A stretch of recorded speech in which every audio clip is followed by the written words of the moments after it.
Today we'll be talking about the 1942 movie Casablanca, starring Humphrey Bogart and Ingrid Bergman. And we're back on this quest for the best. It's been a while, but here we are, ready at full force. So, Casablanca, it's good. I say that and it sound like I don't like it. I really do. I think some people, because it's an older movie, I mean, really, it's going to be turning 75 very soon. And there's a certain esteem that one has for certain movies as it goes on. Like once you hit the classic period, which I've heard once was 30 years, but you know, classic I guess is a bit relative. You know, things from the 80s don't seem very classic, for example. But you have a certain sort of esteem and respect, and if you say anything contrary, then you look like an idiot. Well, I had the pleasure of watching Casablanca on a DVD that was restored, and even when it was restored, it didn't take away from some of the noticeable flaws. But the thing to keep in mind here is that the flaws were really just in some of the camera work that just came with being a part of the times. This movie was, released worldwide in 1942, in the heart of World War II. And this movie is set in World War II, and it's very much a movie of the times, but it's not only of the times. I could still watch it today and feel good about it and be excited and be engaged. And this is I'm sure, well, I was going to say first, but I'm sure I've seen other black and white films, but this is the first black and white film that's had me engaged and that's been memorable. And I think really that comes down to the characters. You have Rick, this bar owner in Casablanca, which is a city in Morocco, which is, I guess, French occupied, even though it's not officially taken over by the Nazis. They have some weird, like, pseudo agreement of cooperating in the same space, which doesn't really make sense when you think about it, because, the Nazis were kind of known for taking over everything and not letting anyone have any say other than theirs. You have these letters of transit that come into play that are given over to Rick by an old friend of his of sorts, and you don't really know a whole lot about them. You just know that they, grant the magic power. I believe the word is MacGuffin. But and you have these people that come in, which happens to be Rick's former lover back in Paris, played by Ingrid Bergman, and you have this Czechoslovakian Laszlo, and he is Ingrid Bergman's husband, and there's a love affair that Rick and Ilsa, that's Ingrid Bergman's character, they had in Paris, and they do a pretty good job of having a flashback. I was impressed. I mean, you think about the time this is being made. There aren't a lot of films out there that are using these techniques. They're not exactly borrowing from things that were done time and time again. That's probably the good thing about being an earlier film, in the sense that you don't have as much of a track record. Not one that lasts anyway. But you have a lot of turmoil in terms of trying to get out of Casablanca, to get over to Lisbon, which is basically free land for the Jews, so they don't get put up in concentration camps. And Laszlo has already spent time in a concentration camp, and he got out, and they've been trying to capture him, but haven't really been doing it, and they keep trying to have these elaborate setups as opposed to just taking over the land. Why they do this, I don't know. For the sake of, within the movie, I mean, obviously I know because the movie's being made, so you have to have some sort of thing to keep moving it forward, to keep having any semblance of hope. I get that, but, for story's sake, Now, all that said, those things that I mentioned that are just kind of like, really? You sure that's real? That's where that suspension of disbelief comes in. It is a little weird when people, refuse to put that suspension of disbelief in for, all of the movies that they watch. They kind of cherry pick which ones work and which ones don't, right? Um, but I think really what comes down to is how interesting is the story. You know, obviously, movies, as I've said before, aren't meant to be exactly like reality. They're supposed to resemble reality, but have some nuances within it and some baked in characteristics as well that are a little more explicit in the sense that it's obvious. And this movie does that. It has a lot of undertones, it has a lot of wordplay, it has a lot of this kind of, I don't know, battleground language. I mean, obviously they're in they're in World War II, but there's just a lot of this kind of tiptoeing around, what people are really trying to do. You have a police chief within Casablanca, and he works with Rick because Rick owns a bar. Somehow he opened a bar with what money, I don't know. We're not really told a lot about Rick. We're told that he's been a fighter in other battles, but we don't really know much about those battles or much about Rick himself. We just know he's an American. And we know that Ilsa, was from Oslo, and, they met and they fell in love, and they were going to escape to Paris, and because Rick was about to be a wanted man, and at the last moment, she backed out, and Rick has been pissed. And then she walks into, Ilsa walks into Rick's bar, and he's just like, of all the gin, that line, right? Of all the gin joints and all the yada yada, and she walks into mine. Oh man, it's amazing because you hear certain lines over and over again, and especially ones that come from earlier source material. It really gets immortalized much quicker when you're earlier in the pipeline than when you've come down later in the pipeline. This brings me to my point of how some movies that I've seen reviews of and have seen parts of as well really have tried to take elements from Casablanca, and it doesn't really work that well. I mean, you have that one movie called Barbed Wire with Pamela Anderson, basically reprising her stripperella role, and it works in its own way. If you like Pamela Anderson and are willing to forget everything else, you'll like it because she's in it, all of her. And you have the animated movie Food Fight, which is its own disaster, and it tries to borrow a lot of things from this movie. We'll talk more about that another time. But anyway, this movie has really inspired a lot of pop culture and lore and things of that nature. But just why? Why this film? And I'm not asking that in the sense that I don't believe it should. I'm just thinking of all the movies, and this walks into our lives. Why? Well, like I said before, the characters. You have Humphrey Bogart as Rick, and he plays that, I would say, everyday man in the sense that he's not perfect. He's not some brushed off hero. He has a little more money than I'd expect the everyday man to have. He has a little more freedom and guts than I expect the everyday man to have. And he certainly has a lot higher of a vocabulary than I'd expect every man to have. But he is supposed to be the everyman's man. Debatable, but nonetheless, he is certainly the everyday man's man compared to Ilsa's husband, Laszlo. And he's just like this big time patriot, which, not a lot of people are patriotic. And watching this movie now, just really makes me wonder what it was like to watch this movie back then. There were censorship laws that were around during that time that really, toned down what could have been in that movie.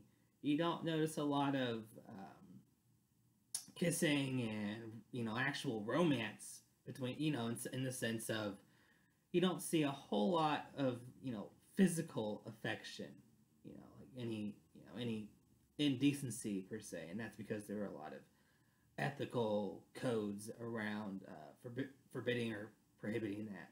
But this movie is nonetheless still a very romantic one, and you have Rick, this guy who's just pissed off at the world because he lost this love of his life, and the woman that he's dating at the time of the beginning of the film is just kind of meh. They don't call her a whore, but they very much imply that, just in the sense that she'll be with anyone. And Rick just doesn't care because he's in that wasteland of his, and he always has this saying about how he doesn't stick out his neck for anyone. I don't stick out my neck for nobody. Yeah, and then you find out later that that's gonna change, and he's gonna have his shell cracked in a way. So this is where I will talk about more of the spoilers of the aspect. I mean, okay, it's 75 years old, but for the sake of that one lone soul who, refuses to watch spoilers in this film review, here's a spoilers warning. Well, as it turns out, Ilsa didn't go with Rick to Paris because she had just found out that her husband, who was supposedly dead from the concentration camp, was actually alive and had escaped. And she hadn't even mentioned that she had had a husband to Rick because, well, one, she thought that he was dead, and two, she didn't mention anything about the marriage to Laszlo to anyone for the sake of secrecy and making sure that they weren't busted. So that plays a pretty instrumental part towards the end of the film where Rick is like, oh, shit. Yeah, I guess she is not as much of a nincompoop or whatever you want to call it as I thought. And it is frustrating too because, he has the sense of attachment and, longing to be around her, and just impeccably bad timing, occurs with him having to flee and her deciding to not join him, and which makes sense because you have that sense of decency and obligation that came with the time period of you shouldn't be, sleeping around with men that you're not married to, which, yeah, I mean, I think that's a silly thing to do anyway, but it was just such a strict policy that the notion of anyone even breaking the rules in a movie, wasn't allowed, which I don't know. I think the censorship is a little too much. I think it's important to know what else is out there so that you can learn, why it's wrong and what to do instead. Being able to learn from experience as opposed to just having it all taught. I'm not saying you should go out and do all these bad things, but at least having the option out there so that when people do make mistakes, they can come back and realize, what's the right thing to do. Point being that they just kind of wrote it into this certain plot of, yeah, she's not going to go. We're not going to talk about it for reasons, undisclosed until later.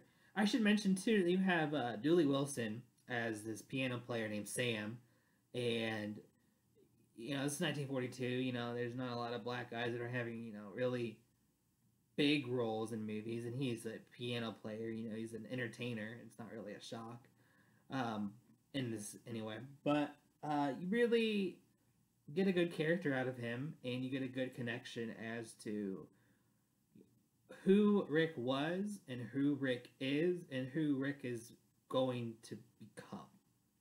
And you get this whole sense of just this whole like inner turmoil that comes out of Rick when Sam is around, which is good. And he also provides that audience perspective of oh God, what's going on? Oh God, don't do that. Yeah, the tension and kind of squirming in the seat of times. Not because the movie's really obscene or anything. Just kind of like, oh, you don't want certain bad things that happen to these, certain people. There's the police officer that's in charge of Casablanca, and he's funny. He's good.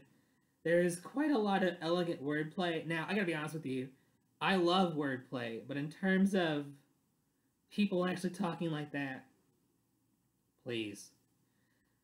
People being good at talking like that because they perfected it, I can sort of buy into, but I'm still like, I'm just watching really good writing. And I gotta be honest with you, I'd rather watch really good writing than really bad writing, so I'll give it a pass.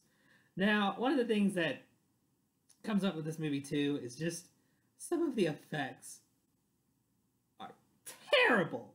I mean, terrible. And yes, you can argue with me, yeah, it's 75 years old. What do you expect? Well, I expect not to be laughing the entire time. Because, I mean, there's a minute straight of just these really bad effects during this flashback that Humphrey Bogart has. And it's just so jarring. You watch it and you're like, I'm not watching someone, I'm not in someone's life. I am watching someone's life unfold. You get the sense that you're at the movies as opposed to being wrapped into the movies. Basically, you just can't buy into it anymore when those things happen. The good news is that the story is very compact and delectable. So, once those effects go away from the screen, all is good with the world. But, you can't just neglect to mention that because it's part of making a movie. You want to make things as believable as you can.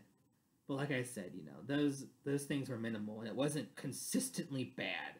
Those weren't played with all the time as, other movies play with those kinds of effects, and which is why those movies are terrible and won't last in the long haul in terms of being good movies. And then there's movies like this that, I talk about right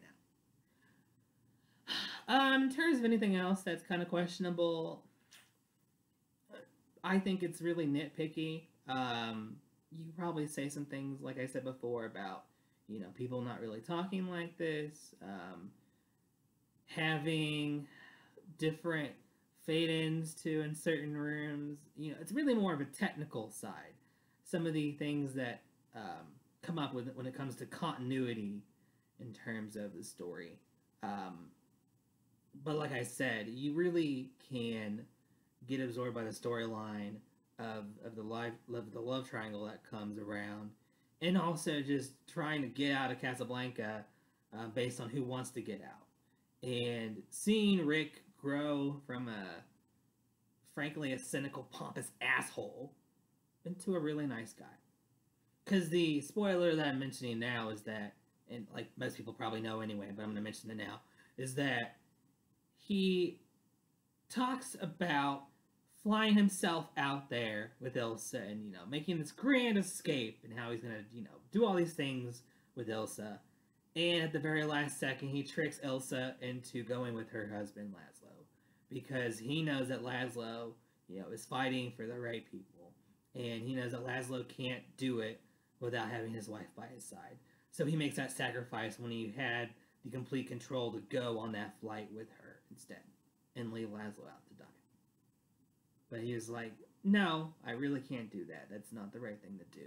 So you really get to see his sentimental side play out. And there's this German chief throughout who is just a little cartoony, but sinister nonetheless. And he insists on calling the certain police or Gestapo or whoever's running the show, and Rick shoots him straight up, and I shouldn't be happy when someone gets shot, but you have to understand some characters are just so awful, and since this is a work of fiction, go ahead.